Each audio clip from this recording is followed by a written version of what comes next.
কিছু আগে নাই এই সন্ত্রাস বাংলাদেশের জন্য না থাকে, তার জন্য বড় ধরনের বিচার হয়। আমি দুই মেয়েকে কি নিয়ে মানুষ করব?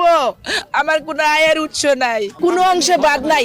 সন্ত্রাস মারলে এভাবে মারে, সে জালেমে পরিণত হয়ে গেছে। আমার হাজবেন্ডকে যেভাবে মারছে, সে মানুষ না, পশু।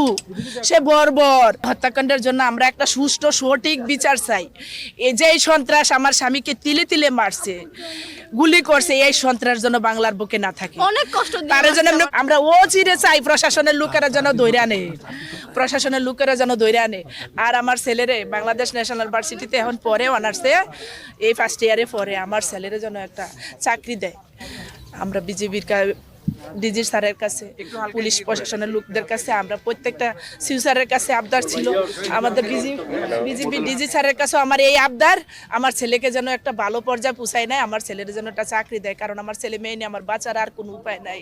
র্যাপিড অ্যাকশন ব্যাটালিয়ন তার সৃষ্টি থেকে আজ পর্যন্ত আইন শৃঙ্খলা রক্ষা, অপরাধ দমনে নিবেদিতভাবে কাজ করে আসছে এবং 2004 থেকে এই পর্যন্ত আমরা 75 জন সদস্য দায়িত্ব পালন করতে গিয়ে শহীদ হয়েছেন এবং সেই সংখ্যা আজকে আরও একজন বাড়ল।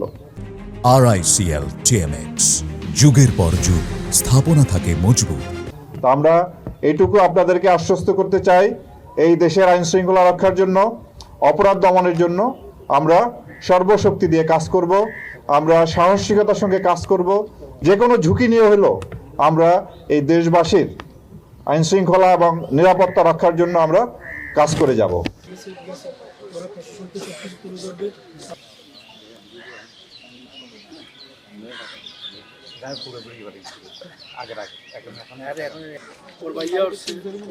হ্যালো।